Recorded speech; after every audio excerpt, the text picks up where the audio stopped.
Ahora sí, ahora vamos a empezar a averiguar cosas del disco duro y a intentar montar las particiones para empezar a hacer averiguaciones forenses. En este vídeo te enseño cómo. ¿Me acompañas?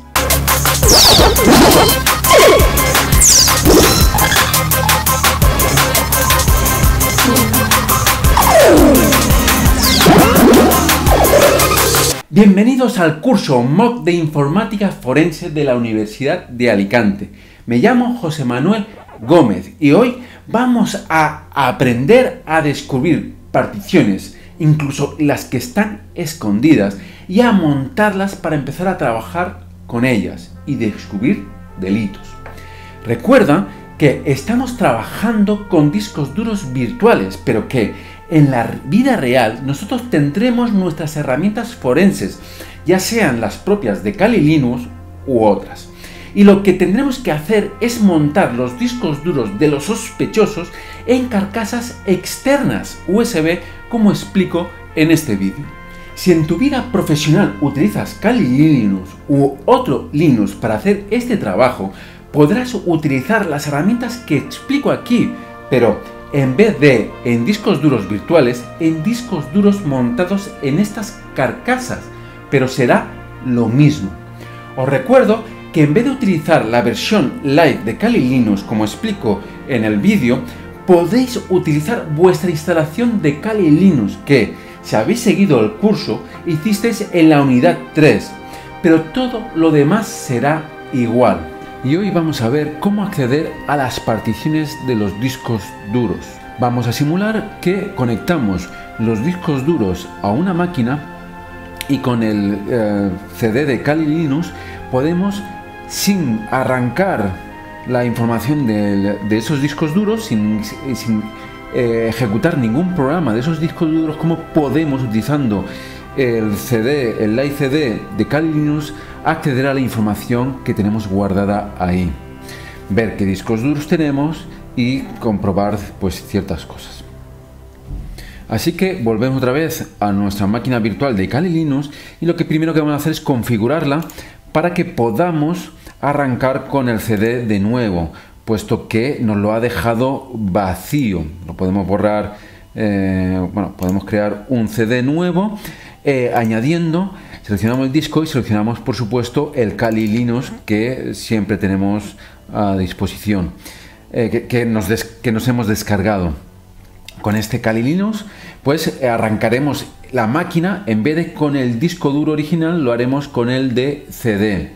Como en el proceso de instalación el último paso es desmontar, es expulsar el CD, pues la máquina virtual de VirtualBox lo que nos ha hecho es eliminar esa relación que teníamos con ese .iso, desconectando el archivo virtual que nos hacía como CD.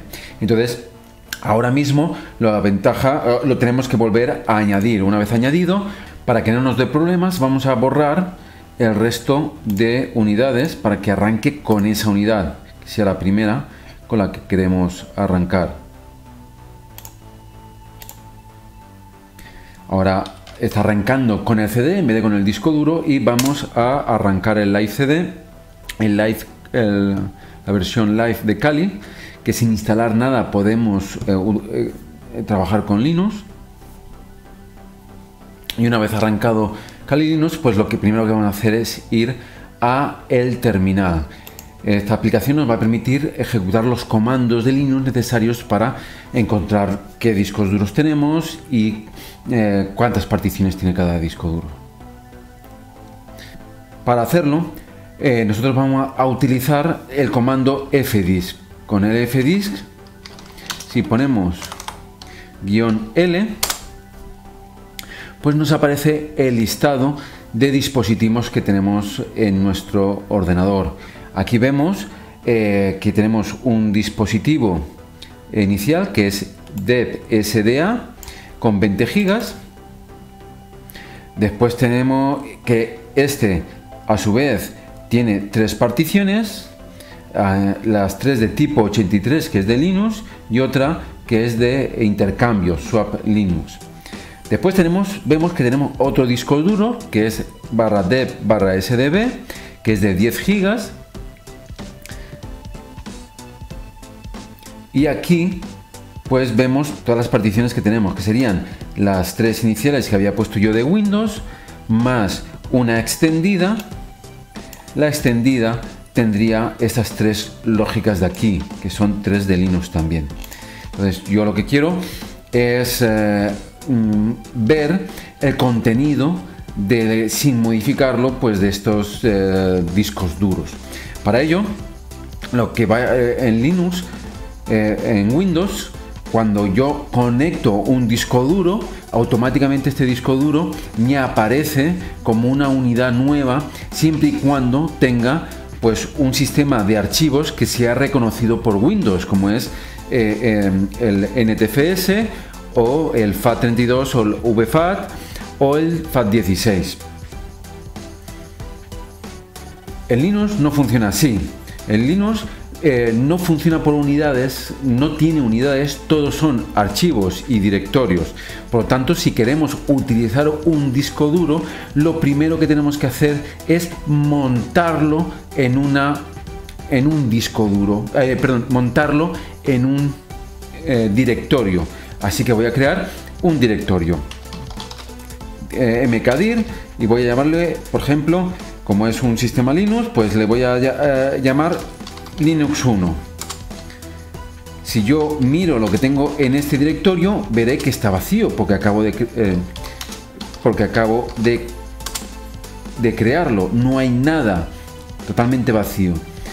Entonces voy a crear otro directorio donde voy a montar el segundo disco de Linux.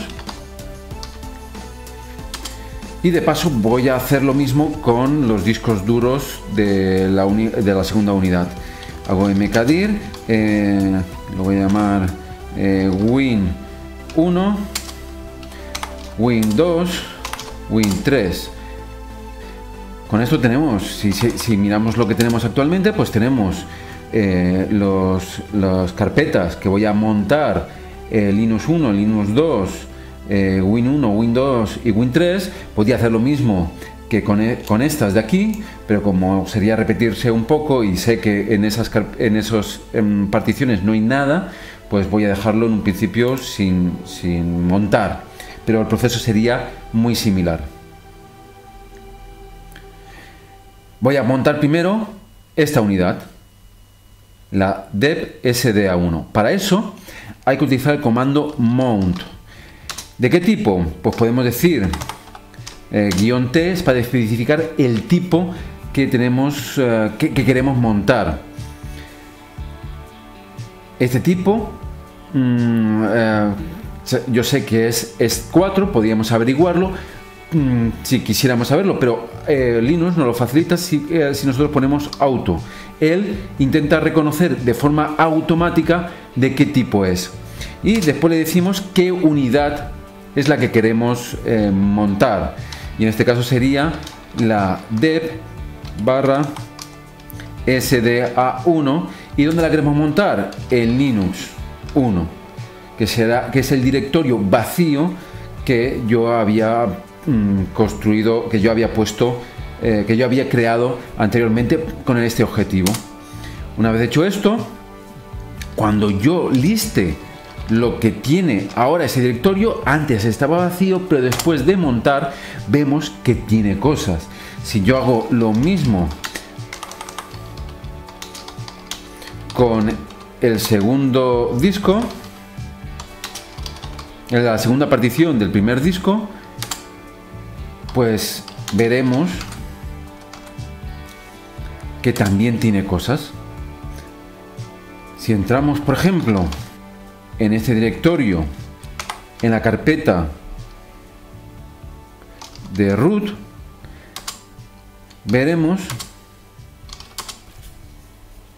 que aquí están los directorios que yo tenía cuando instalé el Linux, y en el directorio de documentos, pues, oh sorpresa, encontramos el documento importante que había creado antes. Si hago visualizo lo que hay en el contenido, pues puedo averiguar y leer el texto que había antes, y así poder navegar y ver todo lo que ese disco duro tenía. Esto si queremos montar cosas, por ejemplo, si queremos montar una unidad de Windows, pues habríamos que hacer lo mismo, -t. Bueno, vamos a listar otra vez para tenerlo fresco qué unidad era. Si yo pongo fdisk-l, nos lista todas las unidades y particiones que este ordenador tiene, y vemos aquí pues las 3 de Windows. Pues yo fácilmente podría montar estos discos duros o estas particiones con la misma forma, pero esta vez indicando que lo que quiero montar es la partición del disco duro, la primera partición del disco duro B, y lo voy a montar en el disco duro en la carpeta Win1. Seguramente no tendrá nada porque ese disco duro no tenía nada, entonces no vamos a ver nada, pero supuestamente está montada. Si yo escribo algo, creo un documento aquí, por ejemplo prueba.txt, he creado un archivo. Si lo listo, hago un listado del directorio, veo que este es archivo.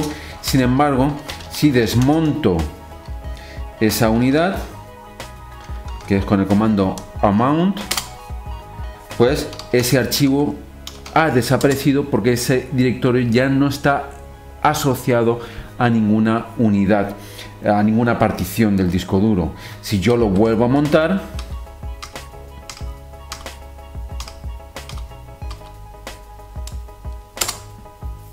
ese archivo volvería a aparecer.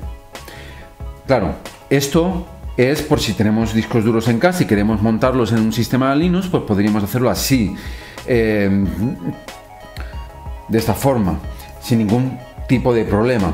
Pero en informática forense estas cosas no se hacen así, porque antes de manipular un disco duro, lo primero que tenemos que hacer es una copia tal cual del disco duro. No podemos empezar a montar discos duros con el riesgo que eso supone de modificar su contenido y hacer que se pierdan las pruebas. Lo que vamos a hacer en el tema 5 es hacer una copia tal cual del disco duro, de tal forma que podamos trabajar con la copia sin necesidad de manipular nada. Y hasta aquí hemos terminado esta práctica sobre cómo acceder a las particiones de los discos duros desde Linux. Esta lección ya ha sido la última que nos da las bases para el contenido fuerte, que es la unidad 5, en donde ya empezamos a realizar tareas forenses. Lo que hemos visto hasta la fecha no tenía únicamente un carácter forense, pero era necesario para conocer las bases que nos va a servir en la siguiente unidad para montar particiones y rastrear información con toda seguridad, intentando buscar información relevante.